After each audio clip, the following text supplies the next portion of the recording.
I can't believe I'm even talking about this show, let alone this person. I got to give a huge shout out to my wife. I mean, if it wasn't for her, I wouldn't be talking about this show. Even this person that was on this show, let alone. So, love you, babe. If you don't know what I'm talking about, I am talking about the hit craze series Love Island. Oh, I know. It's fucking insane, right? Like, if you love tea and love drama, which I do, especially when it's not about me, I'm gonna watch it, especially with my boo, 1000%. And we just shit talk everybody. It's great. That's not your thing? Keep scrolling. But if that is your thing, hey, how you doing? My name is Meech. Don't forget to like, don't forget to subscribe. Appreciate it. Anyways, today we are going to be talking about Love Island, specific contestant named Huda. Now, if you do know who this is, bear with me while I do a little backtrack. If you don't know who it is, let me give you a little context. Love Island is this show where single couples go onto an island to find love. Hence the name Love Island. Now, at the end of the entire series, one couple will go home leaving with $100,000 or $50,000 each, which again, as one of the people in the couple, you get to decide if you want to split the money or you just keep it for yourself. Now, obviously, most people tend to just, split it, which in that case, $50,000 after taxes, you're probably looking at maybe half of that, which I mean, in one lump sum is pretty good, but like, it's still money. But that's not the point I'm getting at. That's not why I'm making this video. I'm making this video because of one contestant in particular named Huda, like I mentioned earlier. Now, a little context about Huda. Huda is a single mother. I don't know how old she is, nor do I care to look it up. I'm going to assume that she's 25 area, somewhere around there. We'll put it up on screen. But the whole point is of how she is a very, very toxic female. Now, she is a massive bitch, and I don't use that word very lightly. I tread with that very lightly, because to me, when you call another person a bitch, that's fighting words. You call me a bitch, we gonna have some problems. You feel me? Mainly, in person. Like, if you see me in person, you call me a bitch, it's damn near on sight, But she's a bitch, bro. It's like, she's such a fucking bitch. You will get why I'm calling her that in a second, because we need to go back to her first couple with Jeremiah. Now, in the quote-unquote villa where this is taking place in Fiji, one of the first people that she ended up talking to was this guy named Jeremiah.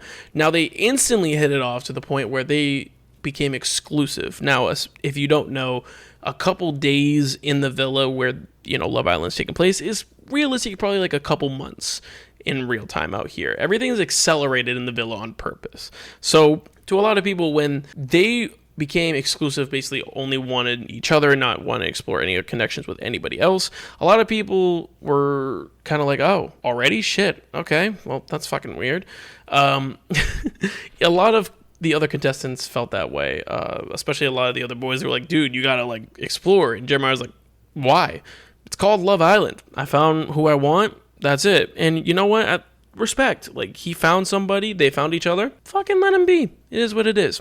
But as time went on, we kind of saw a lot of stuff on Jeremiah's end. And you're probably wondering, Meech, I thought this was about Huda. Let me explain. Just bear with me for a minute. Now, a lot of people were saying that Jeremiah is this bad guy and stuff like that. And I agree to a certain extent. He was pretty bad, but not as bad as Huda. We're going to play some clips periodically, but there was a lot of manipulation, a lot of toxic behavior, a lot of borderline mental and emotional abuse. I'll be honest, very possessive. It's very, just see for yourself. But I think that bitch is fucking messy. I couldn't even look at her. This can already tell that the bitch doesn't fucking compare to me. Do I know her? No. Oh, I think she's messy as fuck. I think she's messy as fuck. I don't like her. I don't want to keep Girl, I love you. Okay, so I see us living together in the future. No, because you're rude. Yeah, I forgot you're tired too, and I'm over here listening to you and you're tired. I can't listen to you when you're tired because you gaslight me. You need to eat all of your food. Why? Because you're a man. You need to finish it. Okay, Mom. Yeah, so initially when I saw this, I was like, damn, she's toxic as fuck. And at first, my wife was like, no, just give her a chance. I was like, okay. And as time went on, my opinion did not change. One fucking bit. One bit. And you can probably look up a compilation on TikTok right now of all the toxic things Huda has done. And this is not even including the second dude that she went into a couple with, Chris, which we will get into in a minute. But essentially what happened at the end of things is that they split because Jeremiah was pretty much fed up with Huda and got into a new couple with a bombshell, which if you don't know what bombshell is, it's basically just a new person that comes into the villa after they're done with their little freak-offs. Now, I'm not putting that very lightly. I'm being dead ass. They have many freak-offs. They have many Diddy freak-offs. I mean, fucking look at this and tell me this is not a freak-off. They do a challenge where they have quote-unquote fun, and then they just end up making out and getting hella sexual. Yeah, I'm being so dead ass. But after that, Jeremiah ends up going home. She's still upset because, that she didn't explore any other connections. But then, plot twist, they go to another, version of the villa. I believe it was called Casa Amor, whatever it is. And there is a whole bunch of other new guys for the women. And of course the men, there's a whole bunch of women that come in for the guys. And they basically, when the bombshells come in or when, they do stuff like this, it's basically to stir the pot and try to get them away from their original couple that they were in. In Huda's case, she was single. She was fucking ready.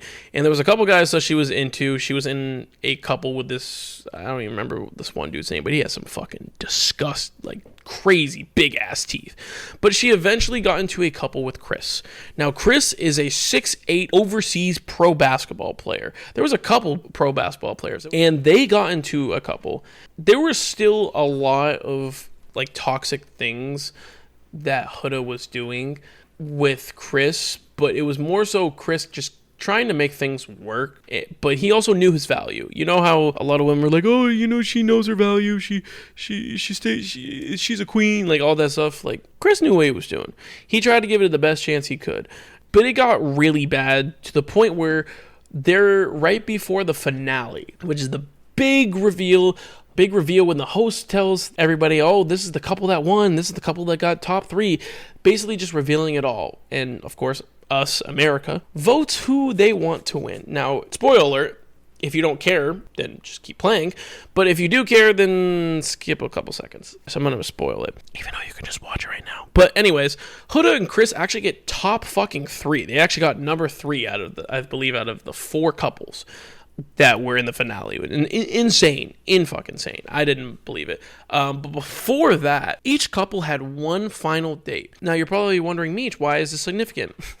This is the last straw. I'm going to go back even further to another instance after this because I just remembered it. But they were having a candlelit dinner on the water, and I mean literally on the water. It was floating on the water. And before they got onto the platform, Chris literally carried Huda onto the platform. That will come into play, why that's important, in a minute. Huda was like, I don't want you to hide anything from me. Just let me know how you truly feel. Because, going forward, even outside the villa, they want to make this work. Chris was like, bet. He was like, what you did the other night was not okay. Now, you're probably wondering, Meech, what did she do? Well, the night before they found out they were in the finale, Huda said all she wanted to do was cuddle. And now, mind you, in their bed, they're surrounded by everybody. And they previously just had an argument where Chris was really annoyed and confused of why she didn't want to kiss in front of people but would want to have copious amounts of sex in the bed when literally the bed is a couple inches away from multiple other people. Very confused, and it never really got resolved. And so Chris was like, I'm just going to go to bed. It's been a long night. He was knocked out. He was knocked out. And then she was asking for cuddles. She proceeded to count down and say, I'm going to give you to the count of 3. Or I'm going to count down from 3. And then she counted down. And he still wasn't up. Because this man is fucking knocked out. And then what happens? She said, I'm not even going to try and do, and I quote, because I don't even remember. But it was something on the lines of, if you choosing not to cuddle me right now is worth me being upset with you in the morning, then I hope you're happy. That's the battle. That's what happened the night prior, mind you, before this final date. And then Chris was just like, yeah, that shit was not cool. I'm a grown-ass man. You don't do that. Now, a lot of people are saying Huda probably confused it with her daughter. I don't really give a fuck. That's a grown-ass man. Just keep in mind, I want you to keep in mind this from this entire thing. If the roles were reversed, how bad would this be? And how crazy would this have gone on the internet? How viral this would have gotten? Just keep that in mind.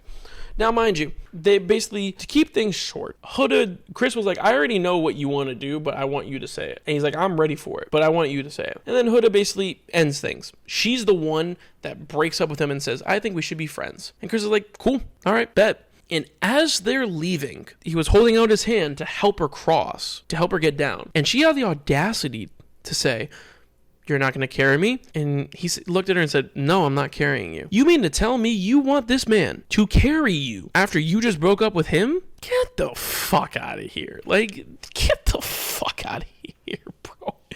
Now, there is a massive, massive army that is vouching for Huda. And all I got to say is, y'all are dumb as shit if you are going to stand behind this woman and defend her after everything that has happened. That's fucking insane. Mind you, there's going to be a reunion about all this, and I might make a video about that, but let me know down in the comment section you want me to do that. The one watching this goddamn video, listen up. Your boy has a sponsor for this video. I know. Crazy. And today's sponsor is Advanced GG. Shout out to Advanced GG. They are the best gaming supplement on the market. They got 3 lines, energy. Shout out to them for sending me some. It's amazing. My personal favorite out of all the ones I have from the energy line, I love the melon cream pop. That is so good. I absolutely love it. That's my favorite. From the hydration, I love the watermelon swirl. That watermelon swirl one is pretty good. I'm not gonna lie. And then from the focus line, I got a blueberry acai. And you're probably wondering, what's that? I don't even know, but it tastes great. I ain't gonna lie. But if you want to go ahead and support your boy, go ahead and use the referral link in the description and use code MEECH for 10% off. It supports me, supports my editors, and we get to pump out these amazing videos. All right. There's a whole bunch of, I'm assuming a lot of females that are gearing up and rioting against their Lord and Savior Huda. I don't understand. I don't. This is somebody that should not have a platform because of how she acts towards men. Consistently, mind you. If she was a man, would have been canceled easily, 120%. 120%. And she even went on a very famous podcast that a lot of women go on called Call Her Daddy. Can't believe I just fucking said that. But she went on there and basically, quote unquote, spilled the tea. I'm not going to get into that. It's a whole nother video in itself. But she basically blasts Jeremiah and Chris to the point where she actually said Chris had a small dick. Now, that's insane because if this man had a small dick, you kept going back. You kept wanting it. You kept wanting him to, pipe you down. You feel me? You were begging him to be with you. But he has a small dick, right? That happens a lot of the time when, a woman gets out of a relationship. They always just say the man has a small dick just to try to shatter his ego. But I think this is truly one of the biggest toxic moments of all time on any TV show. I swear to God that I've seen. There's probably been more. Let me know what you guys think about this down in the comment section below. Have you seen this show? Do you know about this already? If you don't, and this is your first time hearing it, let me know what you guys think. I really do appreciate your guys' input. But I'm going to get up out of here because I got to send all this shit to my editor. And I love you, bud. Anyways, I'm going to get up out of here and I'm going to go record some more. All right. Don't do drugs, kids. All right. Bye. Don't be fucking Huda. Don't go for a go like Huda. Okay. Bye.